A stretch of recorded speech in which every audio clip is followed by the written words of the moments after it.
Olá, tudo bem? Seja bem-vindo, seja bem-vinda a mais uma edição do programa Sala Debate. Em dezembro do ano passado, a Justiça Brasileira determinou o bloqueio do aplicativo WhatsApp por 48 horas, o que causou ali rebuliço entre os usuários desse aplicativo, que é um dos principais utilizados no país.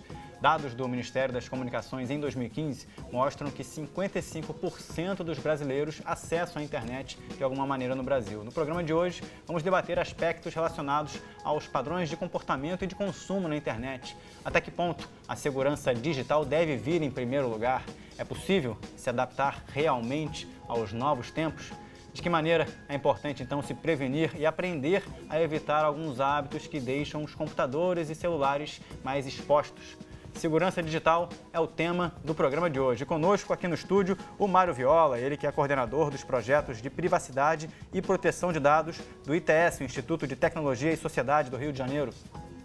Conosco também a Ana Paula Lima, gerente de plataformas digitais do Comitê para a Democratização da Informática, o CDI. Ana Paula, Mário, obrigado pela presença. Tudo bem com vocês? Tudo ótimo. Obrigada, tudo bem. Todo mundo desligou o aparelho celular, se desvencilhou um pouquinho do tablet, do computador? Com certeza. Gente, o que representou no ponto de vista de vocês esse episódio que aconteceu no Brasil, Nós não temos muito tempo, tivemos aí o bloqueio de um grande aplicativo como o WhatsApp. Era proposto que ficasse bloqueado por 48 horas, acabou que ficou fora do ar cerca de 10, 12 horas, mas bastou uma juíza em segunda instância para determinar esse tipo de bloqueio. O que a gente tem a aprender com isso para começar aqui o nosso bate-bola? Ana Paula. Primeiro é aprender a ficar sem o uso da tecnologia um pouquinho, Eu acho que essa foi a primeira grande lição.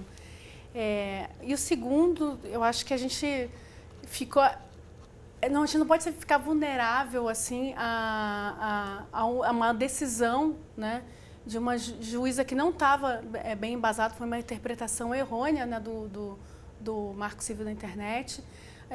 Não pode ser responsabilizado, uma plataforma importante como essa, ser responsabilizado pelo mau uso que se faz. Os usuários são responsáveis, sim, pelo que fazem nos meios digitais. Não é só quem publica. A gente tem poder de publicar, a gente tem poder de escolha de consumir aquele conteúdo e a gente tem que saber as consequências do que a gente faz, é fazer o bom uso daquele conteúdo. E eu acho que não pode ser responsabilidade única de uma empresa, de uma plataforma, de um site, de um provedor, Agora, não tinha uma informação associada diretamente à cooperação com uma investigação, como se tem uma escuta telefônica, o compartilhamento de mensagens, de algumas situações onde podia se auxiliar a justiça. Não teve esse contexto também no bloqueio do WhatsApp? O que vocês acharam dessa interpretação? Na verdade, Mário. Na verdade, a questão era, pelo menos o argumento, lógico, eu não tive acesso, enfim, à íntegra da decisão na época e tal, mas o que se dizia é que o WhatsApp e o seu controlador, enfim, não estavam cooperando com a autoridade judicial, enfim, que estava investigando, parece, com a prática de crimes e tal, enfim. E o argumento do WhatsApp é que, primeiro, eles não armazenam esse tipo de informação. Enfim, lógico que um técnico dessa área pode dizer, mas o WhatsApp ele não costuma, pelo menos a ideia do sistema é que ele fica armazenado nos dispositivos móveis de cada um, do seu usuário. Então, ele não teria como cumprir isso. Então, já seria um ponto aí de dificuldade. O outro ponto, enfim, seria que o judiciário também poderia se utilizar de outros meios. Esse talvez seja o argumento mais forte. Uma multa, enfim, lógico, pode ser uma multa, pode ser uma decisão que dificulte ainda mais a atuação ou que impõe uma multa diária. Então, a medida que foi utilizada para tentar forçar o WhatsApp a ofertar, enfim, a cooperar mais com as autoridades judiciais, ele acabou criando um prejuízo para a sociedade toda, Então, isso daí mostra, talvez, um pouco, enfim, em cima do que ela já disse, que um juiz, às vezes, não conhece muito bem o tema, porque, na verdade, é um tema novo para o juiz. O Marco Civil da Internet ele é de 2014. Ele veio assim, enfim, era um processo que veio sendo discutido no projeto de lei por muitos anos e acabou que, em 2014, por conta dos eventos lá do Snowden, enfim, de monitoramento até do Wikileaks, o vazamento de informações, enfim, vazamento das informações, de que a nossa presidente estava sendo monitorada, enfim, tudo isso acabou que precipitou, enfim, acabou propiciando que o Marco Civil fosse aprovado. Mas os juízes, eles precisam entender um pouco mais, conhecer um pouco mais, e não é a primeira vez que o WhatsApp sai do ar, enfim, se eu não me engano, no ano passado também teve uma decisão de um juiz do Piauí, com a mesma fundamentação, enfim, de que não está cooperando judicialmente. Lógico que existem meios de cooperação judicial, porque o WhatsApp ele não tem escritório no Brasil. Pois é, aí entra uma outra discussão, né? Até que ponto não só operadoras de telefonia, grandes projetos como esse associados ao WhatsApp devem ou não responder juridicamente num ambiente onde eles sabem que, olha, o meu servidor não fica aí, o meu CNPJ não está no Brasil, não respondo às leis brasileiras. É simples assim? Qual é a opinião de vocês nesse sentido? Porque o Marco Civil traz essa discussão sobre privacidade, segurança, mas também sobre regulamentação, né? Ana Paula, o que você acha? O Marco Civil fala muito dos papéis e responsabilidades de todos no uso, né, dessas tecnologias. E também dá responsabilidade, como eu falei, para o usuário, né? Eu também sou partícipe disso, eu também tenho minha responsabilidade, todos nós. Então, acho que sim, tem que regular os serviços oferecidos, as empresas de alguma maneira, tem que haver regras de uso, né? Mas acho que o Marco Civil foi bem feliz em não responsabilizar somente ao provedor, né? à empresa que publicou aquela informação.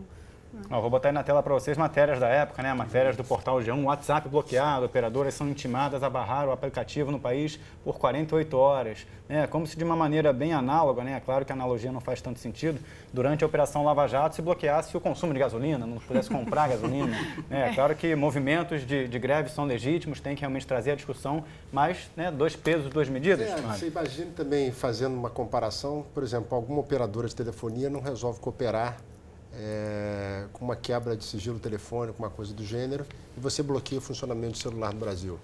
Você imagina você não poder mais ligar do Brasil ou dentro de um estádio, ou, por exemplo, essa questão de presídios, enfim, que você tem... Se você, para bloquear o sistema de celular de um presídio, você bloquear um bairro inteiro, bloquear uma cidade inteira. Então, enfim, as medidas elas têm que ter um grau de proporcionalidade. Eu acho que talvez tenha sido isso o grande problema dessa questão do WhatsApp. Primeiro que o Marco Civil não prevê isso, ele não prevê a possibilidade de interrupção de um serviço.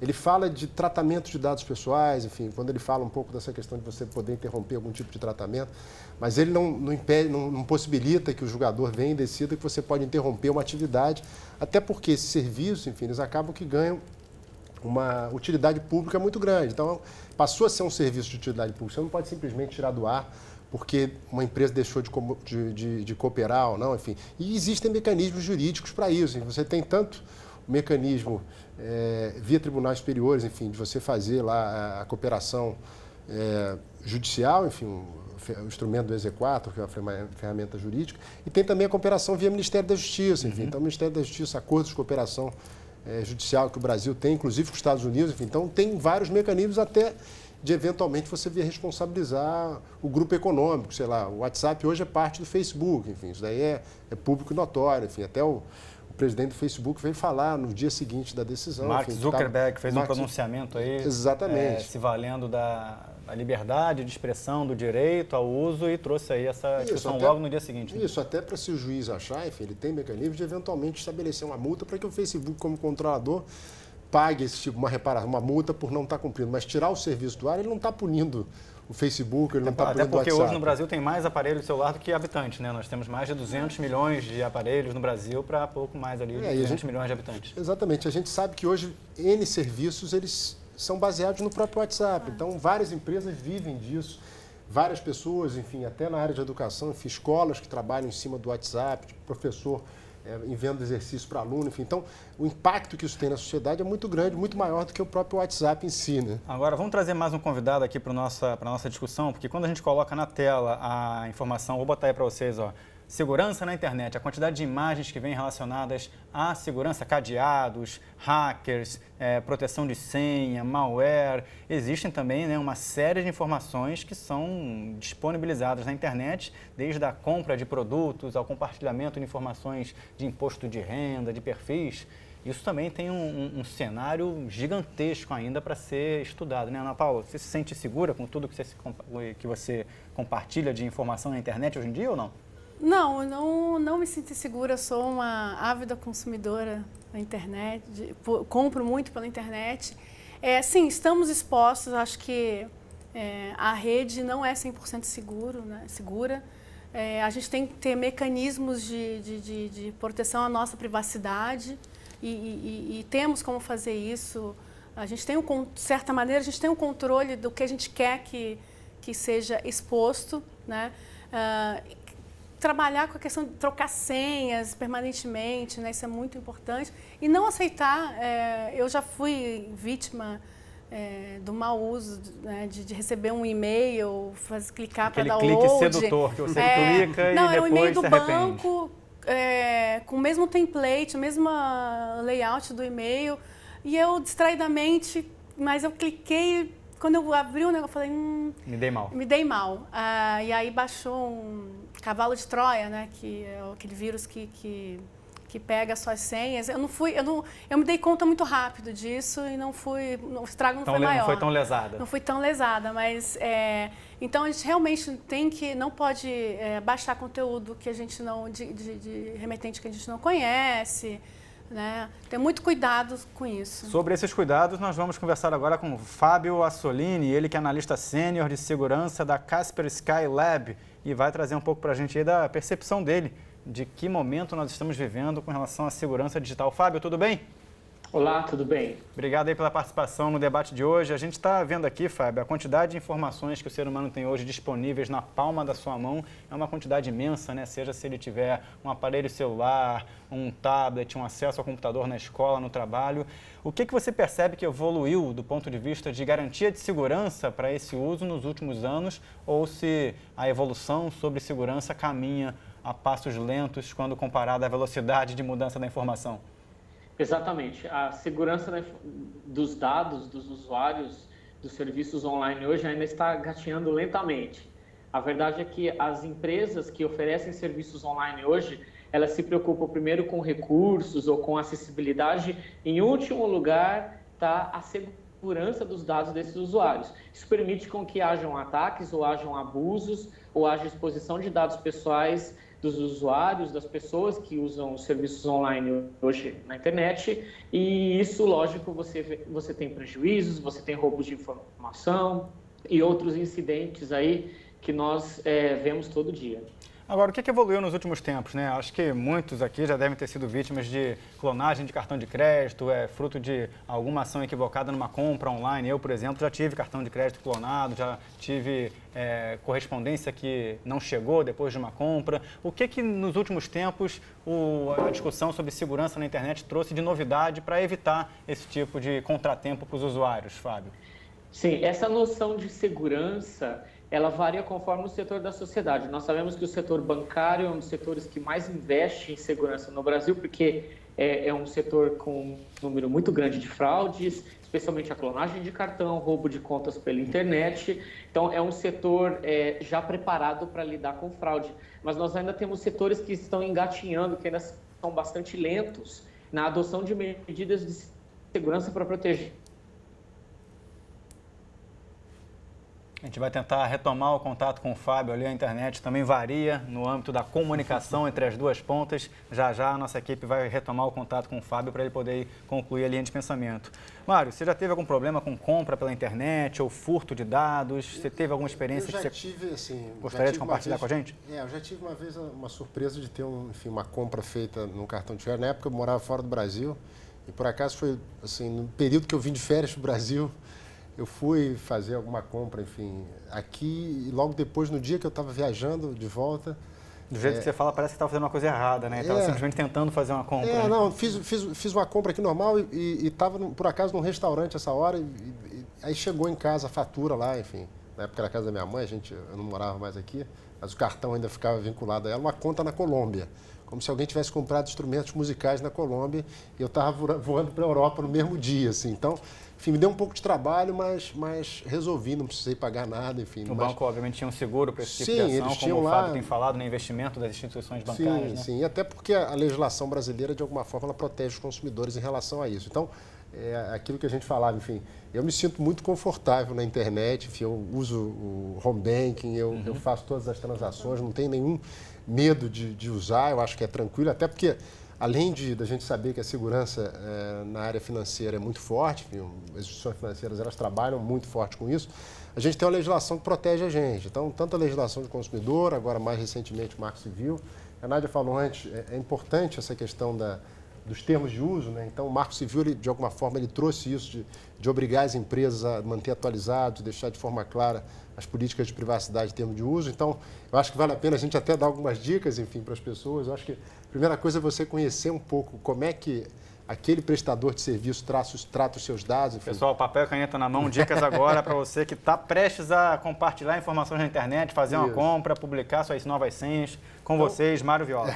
Então, a primeira coisa, enfim, é você tentar conhecer como é que funciona a política de privacidade. É lógico que você não vai ler aqueles documentos de 10 páginas, 20 páginas, mas cada vez mais as empresas elas têm... Coitados dos advogados, né? Nem lê aqueles documentos. Não, mas cada vez mais você tem agora uma tendência a trabalhar com políticas de privacidade mais objetivas, enfim. Outro dia a gente teve a possibilidade de trabalhar... A linguagem é mais...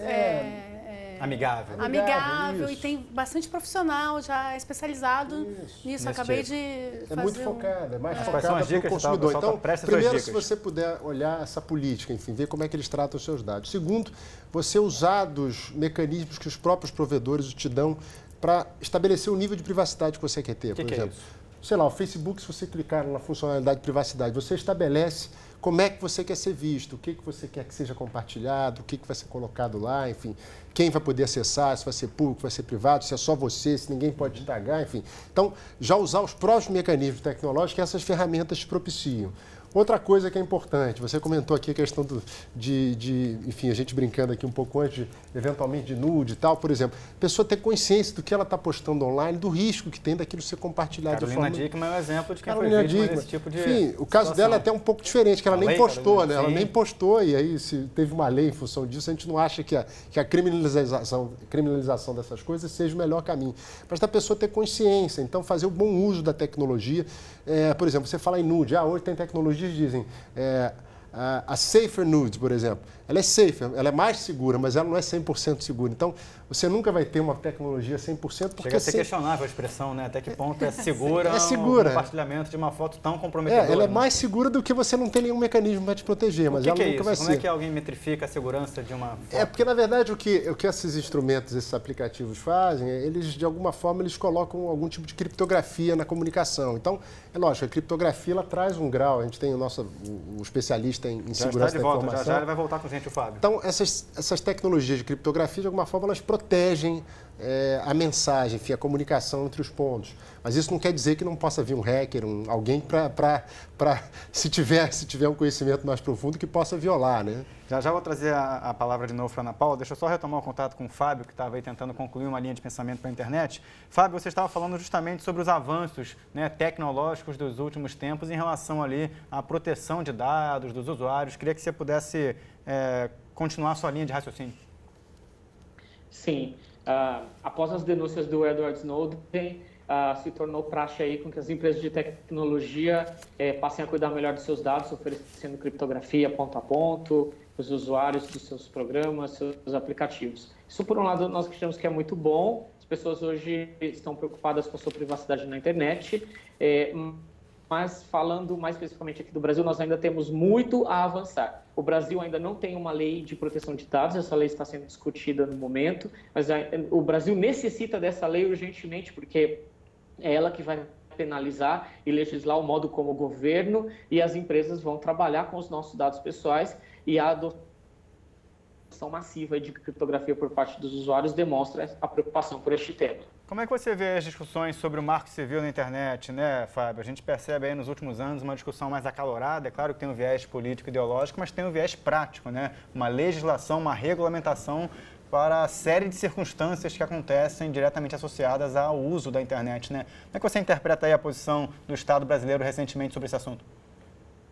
Olha, eu não sou especialista em leis, mas eu acredito que toda lei criada para criminalizar ou para colocar ordem nesse mundo virtual, ela é bem-vinda.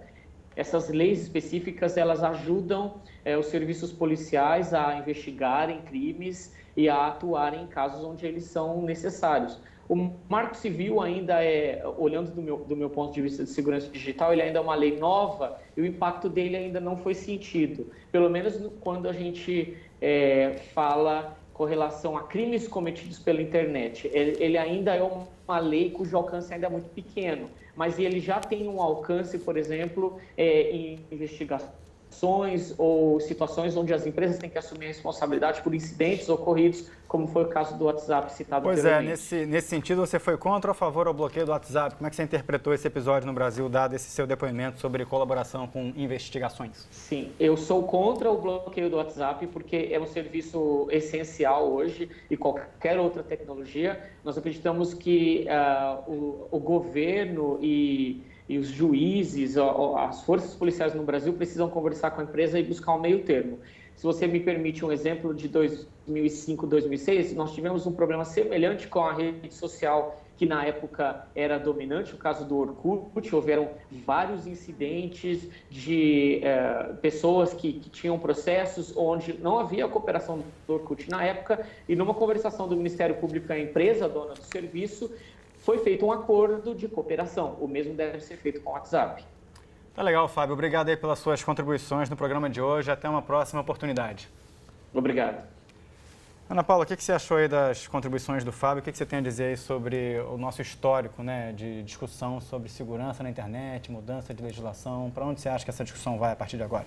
A legislação ela é muito recente, como tudo que envolve tecnologia. Então, acho que as leis, o Marco Civil foi importantíssimo, é importante. Agora a gente tem que ter acho que um trabalho de conscientização dos usuários e também do Poder Judiciário para entender melhor como funciona as empresas, como que funciona, aonde ficam essas informações armazenadas, por quanto tempo. Acho que ainda falta conhecimento técnico, né, para poder embasar essas medidas, né? Mas com certeza acho que estamos avançando aí. O Marco Civil é um bom ponto de partida, né? Agora eu queria reforçar o que o Mário falou da importância da gente conscientizar, principalmente os jovens, do uso da internet. Existem consequências, né? E a gente tem que proibir, sair do ar. Isso não resolve, né? A gente tem que dialogar, mostrar que tudo tem uma consequência. Se eu estou publicando uma foto comprometedora íntima, sabe? Não, alguém pode fazer mau uso daquele conteúdo, mesmo que seja uma mensagem privada, porque a informação ela pode ser subtraída por alguém, né? Então, não é que as pessoas não pensam nisso naquele momento da publicação, aquele momento de tanta euforia. Mas é só pro meu namorado. Okay, no meio do caminho, primeiro que a foto já vai para a nuvem, já não é domínio público praticamente. Já não é sua. Já não é mais sua, né? Então, falta, acho que, conhecimento mesmo na hora de avaliar se eu publico ou não publico, se eu mando, se eu não mando. Então, é importantíssimo essas campanhas de conscientização, né? Quanto tempo a gente ainda tem para passar o bloco? Vamos ver se a gente ainda tem mais alguns minutos. Temos ainda mais alguns minutinhos. Enquanto isso, Mário, o que você acha que mudou no ponto de vista de comportamento de um adolescente, de um jovem? É claro que existe o nativo digital, né? Essa geração que já nasceu, obviamente, completamente ambientado com essa tecnologia. Por exemplo, o Fábio citou agora o Orkut, muitos nem ouviram falar do que foi essa rede social há 10 anos. Né? E aí, alguma coisa se evolui na discussão sobre segurança na rede, privacidade, com adolescentes hoje, no seu ponto de vista? Eu acho que as pessoas estão ficando mais conscientes. Enfim, os jovens, lógico que eu faço parte de uma geração de imigrantes digitais. Enfim, eu comecei a trabalhar, não sou tão velho assim, enfim, mas comecei a trabalhar, estagiar usando máquina datilográfica, enfim, aquelas eletrônicas e tal, enfim. Presenciei o início da internet, pelo menos do ponto de vista comercial. Aquele barulhinho, né, para conectar. Aquele barulhinho para conectar, enfim, usei lá, enfim, os provedores da época. Mas acho que hoje o jovem está mais consciente, enfim, a gente tem uma geração que nunca ouviu, não imagina o mundo sem internet, eles não têm o mundo para eles é virtual, o namoro é virtual, pedir comida é virtual, o cara não sai mais de casa, enfim.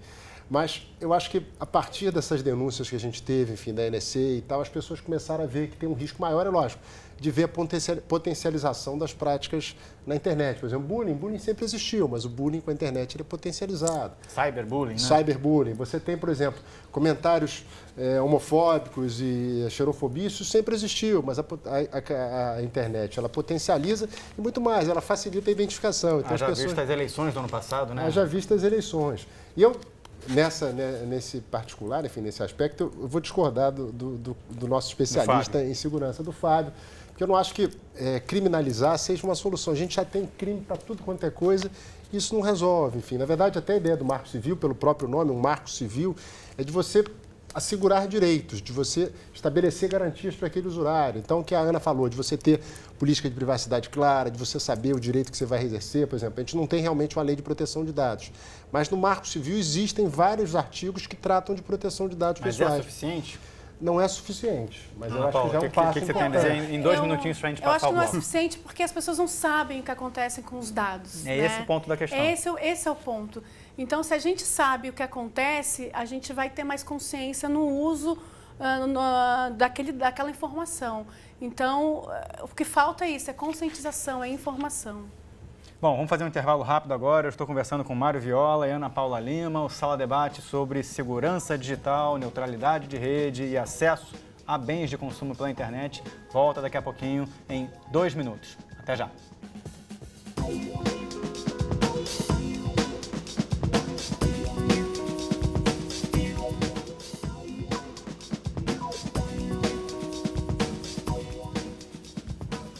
Muito bem, estamos de volta com o Sala Debate, hoje falando sobre segurança digital e avanços aí na tecnologia de consumo e uso de plataformas digitais. Conosco aqui no estúdio o Mário Viola, ele que é coordenador dos projetos de privacidade e proteção de dados do ITS, Instituto de Tecnologia e Sociedade aqui do Rio de Janeiro. Também conosco a Ana Paula Lima, gerente de plataformas digitais do CDI, o Comitê para a Democratização da Informática. Mário, Ana Paula, quais são os aplicativos que vocês mais usam, hein? No dia a dia aí, o que faz mais sucesso aí na rotina de vocês? WhatsApp, comunicação de mensagem. Bem, o Uber, né? Deslocamento, Waze, incrível, Waze. Monitoramento de trânsito. Todos de banco, home banking, todos possíveis. Pagando contas. Tudo, até para Não piso mais uma agência bancária há anos. É verdade, só para tirar dinheiro quando precisa. Quando precisa. Daqui a pouco já inventam alguma coisa. Já uma impressora 3D que imprima dinheiro mesmo certificado. Ou Bitcoin aí. Pois é. Tio Patinhas vai voltar. Nesse sentido, o que vocês acham que esses avanços todos de tecnologia trouxeram para o nosso dia a dia, né? A gente estava falando agora há pouco no primeiro bloco sobre a relação de crianças e adolescentes com esses aplicativos. Vocês compartilharam rapidamente aqui alguns dos que vocês mais usam. Mas no que diz respeito a controle, monitoramento, diálogo com criança e adolescente para uso dessa série de ferramentas, como é que vocês acham que estamos hoje em dia? Eu acho que não muda muito, assim, não muda muito. A gente tem que, o controle sobre os nossos filhos, orientação, não digo nem controle, né? Nós temos, como pais, a gente tem o papel de ser mediador. Com internet ou sem internet, a gente é preciso orientar, né, os filhos. Então, eu não vejo muita diferença. Dá mais trabalho para os pais, porque você, além das... Tem que passar toda essa conscientização sobre o uso da internet, os aplicativos todos, entender o que eles usam e dar aquela olhada, né? A minha filha já está com 13 anos, então ela tem a privacidade dela, mas eu estou ali acompanhando o que ela publica. Se eu acho que tem alguma coisa que não está indevida, eu vou e converso com ela. Olha, você não precisa divulgar tanta informação assim, oriento, tal. Dá um pouco mais de trabalho, mas orientar... Não tem para onde correr. Não tem para onde correr, né? Essa é a saída. Mário, nas escolas, em discussões com adolescentes, o que você acha que tem sido fruto de preocupação hoje em dia, por exemplo? É lógico que, enfim, a questão de você acessar conteúdo violento, de você acessar conteúdo com pornografia, ou mesmo a questão do cyberbullying, enfim, nas escolas, dos coleguinhas que, enfim, usando da tecnologia de forma inadequada, ou até sem ter a consciência de que aquele instrumento ele pode ter uma consequência grave muito grande, enfim, de que você fala uma brincadeira com alguém, aquilo ali já entra na rede, você pega um vídeo de algum colega numa situação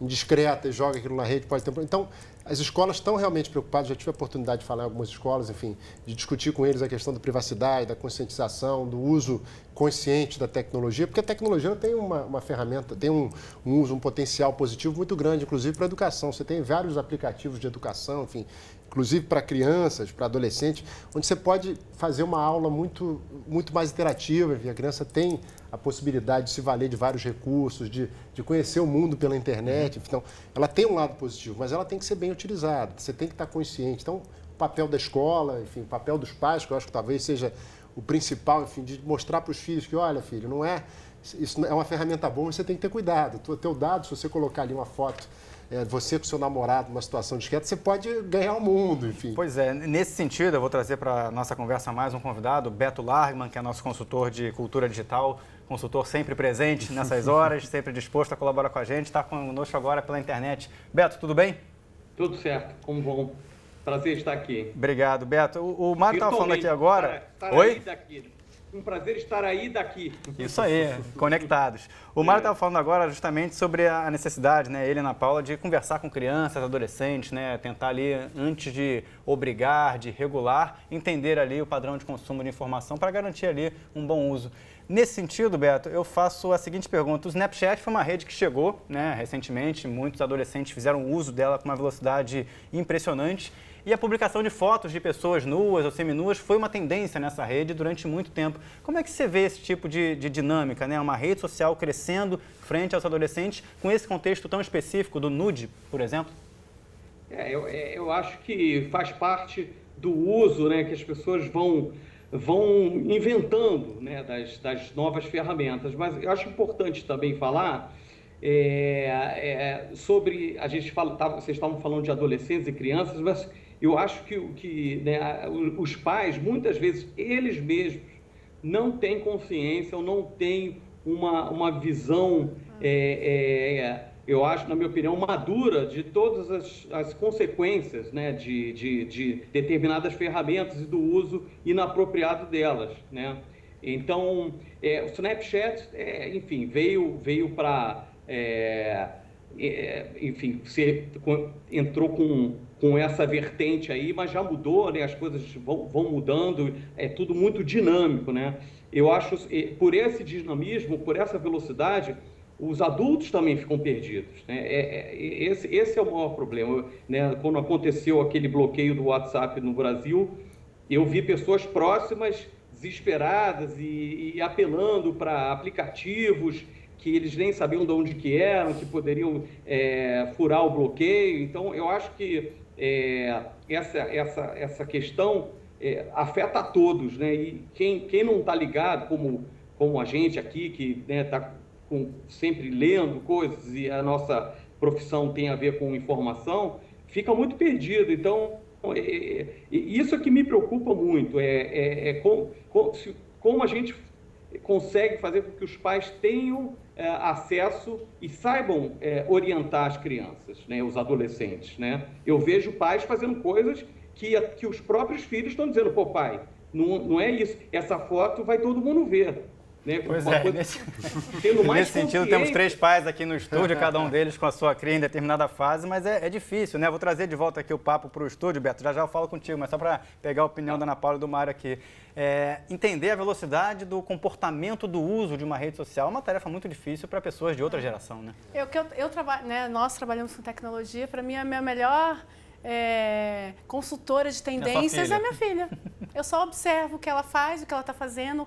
O Snapchat, eu descobri o uso por ela. Eu conheci o mundo dos YouTubers por ela. Que influenciam bastante o comportamento de outros jovens. Então, assim, eu realmente presto atenção no que ela está fazendo, até para orientá-la, mas também eu me informo muito, eu conheço muita coisa, porque é o que o Beto falou.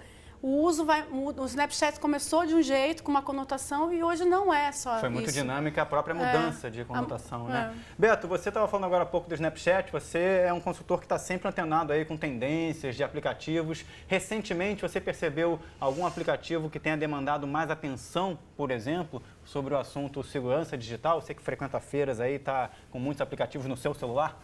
Olha...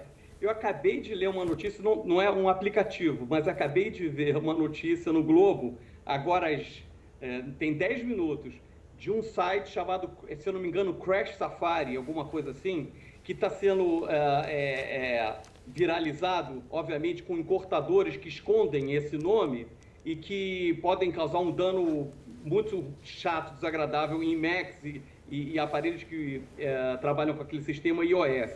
Então, eu não vejo alguma coisa mais surpreendente, mas continuando com o que estava sendo discutido agora, eu fiquei muito impressionado quando eu tenho um filho de 10 anos E eu estou sempre também verificando o que ele está assistindo, né? A coisa do YouTube, dos YouTubers, né? Me surpreendeu, uma coisa que me surpreendeu muito, isso já tem um certo tempo que aconteceu, é o fenômeno, principalmente dos meninos, acredito, né? De assistirem a vídeos de YouTubers jogando, comentando jogos como Minecraft, etc. Você vai ver que muitos dos YouTubers famosos no Brasil são comentadores de games, né? E é um barato, mas eu fiquei muito preocupado com o que cada um desses estavam falando. Então, fiquei ali do lado, escutando por esse cara. Teve um lá que falava muito palavrão. Eu falei, pô, mas esse cara fala muito palavrão, né? E um amiguinho do meu filho, uma coisa que também fiquei preocupado, que ele estava jogando um game e você conseguiria montar um time se você comprasse crédito num site. Cara, quando eu fui ver, era um esquema, nossa, que ele entrou e não pude alertá-lo, mas o meu filho não entrou, porque é tudo tão rápido. E eu acho que é muito importante, né, a tecnologia deixa a gente num estado tal de ansiedade e de instantaneidade das coisas. Isso é que é um grande problema. A pessoa nem verifica, né, aonde está entrando, que site está entrando, que aplicativo está baixando, né? Isso é muito perigoso. As pessoas, né, inclusive no nosso ramo, comunicação, já vi várias barrigas. Vou explicar. Barriga é quando você dá uma notícia que, na verdade, não é uma notícia verdadeira ou tem uma distorção ali, porque não dá nem tempo de conferir. Eu, no meu blog, né, eu graças a Deus, ainda não dei nenhuma barriga, porque algumas coisas me chamaram a atenção, mas o que você vê em rede social, das pessoas viralizando determinadas informações, e aí nessas informações tem um link malicioso, né, a velocidade é muito grande. E isso é um problema na hora e grandes instituições já tiveram problema, né? O Google já foi questionado em tirar do ar algumas publicações que subiram ali com uma velocidade tremenda, né, Mário? O Beto está trazendo aí algumas consequências, algumas experiências que ele teve com o filho dele, mas existem também as pessoas que publicam ou têm conteúdos sobre elas publicados e querem saber se aquilo ali deve ou não estar ali, onde é uma seara de difícil controle, né? Não faltam casos aqui no Brasil de gente que pediu para tirar do ar tal publicação. É verdade. Aí a gente tem um conflito grande de interesses, né? Porque você tem, por um lado, liberdade de expressão, liberdade de informação, liberdade de imprensa, privacidade, enfim. O Marco Civil da internet, de alguma forma, ele protege esses provedores de serviço. Enfim, eles não são responsabilizados civilmente, enfim, até o momento em que vem uma determinação judicial. Então, um filtro para esse tipo de retirada de conteúdo no Brasil é o judiciário, com exceção de questões relacionadas a cenas de nudez, enfim, de intimidade sexual e tal, que você pode fazer um requerimento direto. Mas a regra é que você tenha uma intervenção judicial, que é muito bom. Por mais que a gente diga aqui, tem um ou outro caso do WhatsApp ou do YouTube, na época lá da Cicarelli, enfim, que teve que o YouTube saiu do ar e tal, enfim. Mas, de uma forma geral, o judiciário tem um filtro maior, tem os mecanismos de controle. Então, a retirada de conteúdo hoje no Brasil, por conta do Marco Civil da internet, ela depende de uma determinação judicial como regra. Então, já é algo que protege, pelo menos se faz essa análise das consequências da retirada de um determinado conteúdo. Mas é claro que é difícil, né? Você, por exemplo, na Europa hoje você tem a questão do direito ao esquecimento, que a gente está discutindo aqui, de você poder apagar conteúdo. Lembrei muito disso quando você falou dessas coisas do Snapchat e dos nudes. A pessoa, quando é adolescente, bota um monte de foto nua, daqui a pouco está com 50 anos, é professora de uma universidade. 3 filhos para criar. Com 3 filhos para criar. Vai receber do netinho aquela foto vovó. Mas aí é a consciência, né? É a consciência do uso. Sim, mas você, quando é adolescente, você não tem ainda isso. É da natureza. Ou então, para botar mais polêmica na discussão, a pessoa, sei lá, usou maconha na juventude e mudou, a pessoa mudou. Aquilo foi uma coisa de infância, você não apaga. Tem uma notícia que você foi parado numa blitz usando maconha, enfim. É uma discussão gigantesca, porque é apagar a história, né? É apagar a história, memória. Mas é o mesmo comportamento que a gente tem na nossa vida offline, a gente deveria ter no online. Então, assim, se eu não quero ter uma imagem associada, tudo bem que é jovem, não pensa muito na consequência, mas na hora tem que pensar, se você vai...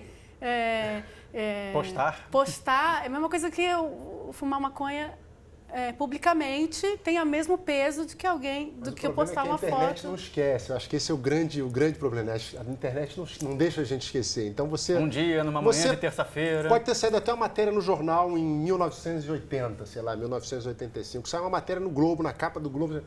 mas aquilo ali ia ficar apagado. Ou você ia na Biblioteca Nacional, fazer lá as microfilmagens e olhar. Hoje não, você clica no Google, pum, aparece em tempo real, enfim. Mas esses são os novos tempos, são os né? novos tempos. A gente tem que acordar para esses desafios. Por isso que eu não gosto, eu sempre falo para minha filha, e sempre quando eu vou dar alguma palestra, eu falo, não existe diferença do mundo real para o online. Você tem que agir da mesma forma. Né? Só a velocidade da informação aqui hoje, ela realmente... E é registrado, né? Fica um registro. Beto Largman, você é a favor do direito ao esquecimento ou acha que essa é uma discussão que está longe de chegar ao Brasil com relação ao que é publicado hoje na internet e vai ser descoberto daqui a 10, 15, 20 anos num outro contexto?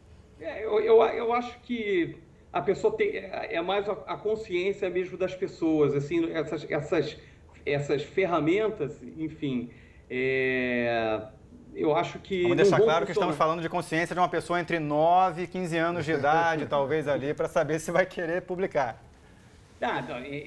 Não, porque eu fico muito preocupado com os adultos. Ultimamente eu estou mais preocupado com os adultos do que com as crianças, né? Não, enfim, é uma discussão aí que tem que ser, enfim, levada.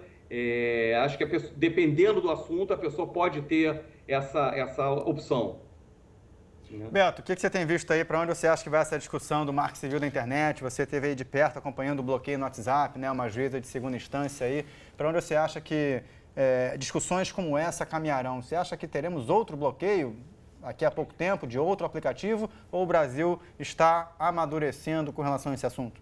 Eu acho que pode acontecer um novo bloqueio, mas cada vez mais que estivermos discutindo esse assunto, como é nesse programa, as pessoas vão assistir, vão ler e vão entender, os juízes incluindo, né, os pais também, e eu acho que com o tempo, eu acho que as pessoas vão se tocar que o mundo mudou e que quando você coloca uma foto na internet, essa foto como falaram aí, você está colocando como se estivesse na rua, enfim, é público, né? Então as pessoas têm que estarem atentas a isso. E eu acho que só com o tempo mesmo, questão de tempo. Pois é muito difícil entender uma revolução quando você faz parte dela, né? Nós fazemos parte desta geração, talvez daqui a 100 anos alguém vai poder fazer um estudo do nosso caso. Beto Largman, consultor em tecnologia e cultura digital do Canal Futura, falando diretamente pela internet. Obrigado aí mais uma vez pela gentileza em reservar um tempinho da sua agenda para falar conosco. Um grande abraço, Beto.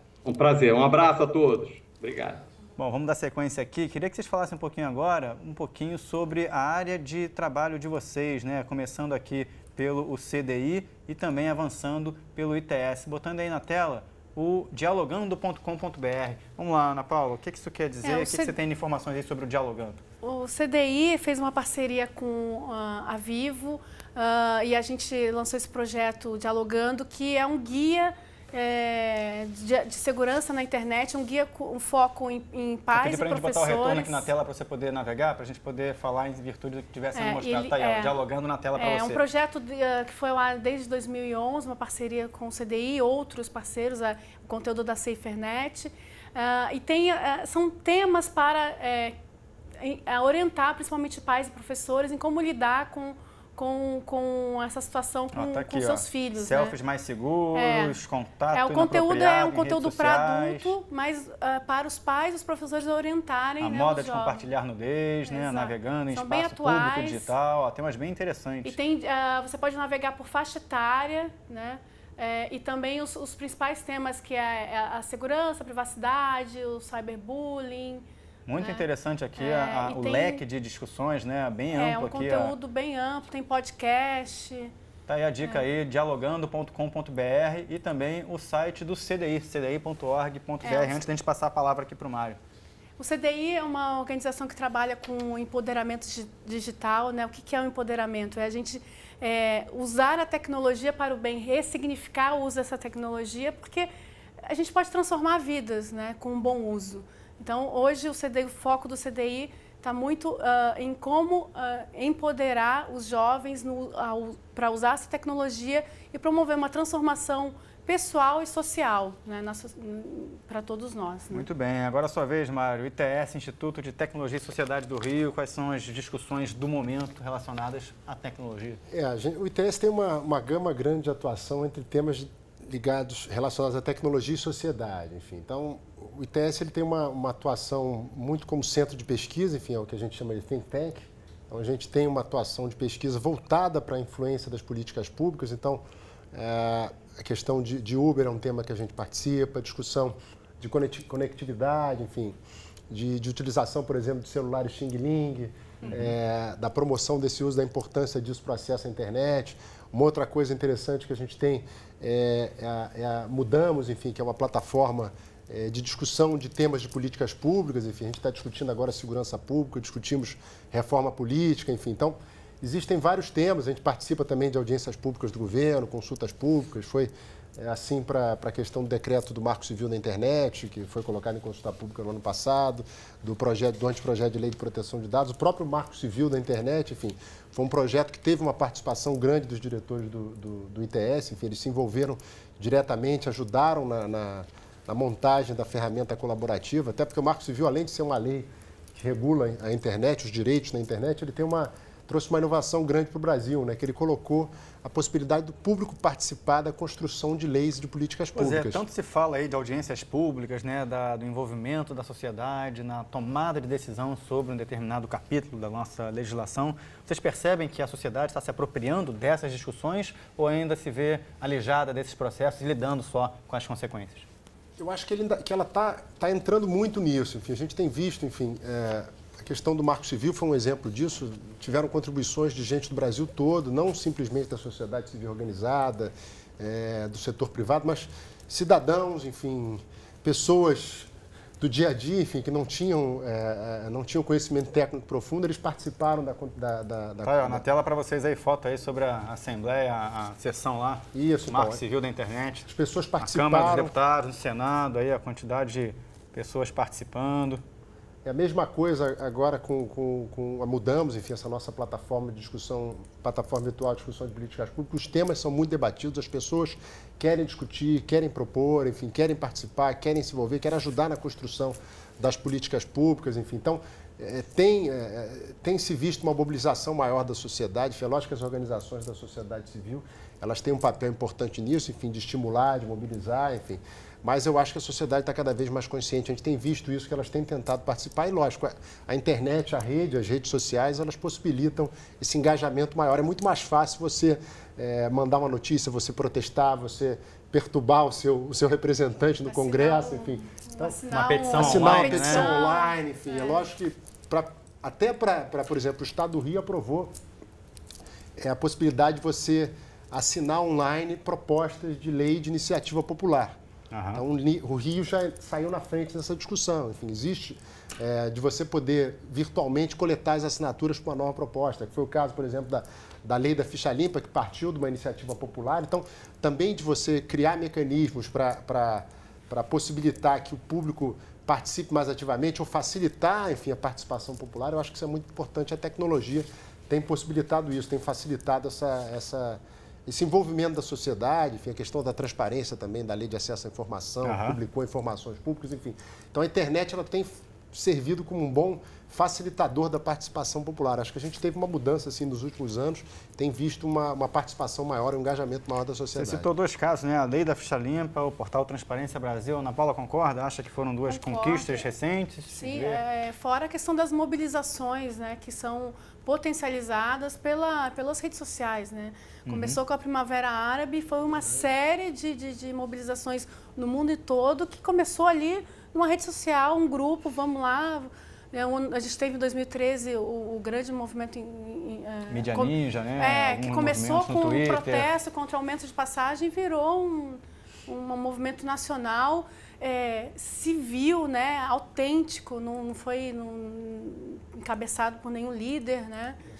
Sem orientação política. Faziam questão de dizer isso à época, né? Não temos aqui um viés totalmente ideológico, partidário, sim, para discutir o país, né? Então, acho que só a tecnologia proporcionou isso, né? Então, acho que a população está se apropriando, sim, dessas ferramentas. Mário, suas considerações finais, estamos chegando aqui ao final do programa. Para onde você acredita que novas discussões levarão a sociedade brasileira? Eu acho que a gente agora vai começar a discutir, enfim, você falou de drones e tal, a questão da internet das coisas, enfim, desses ambientes inteligentes.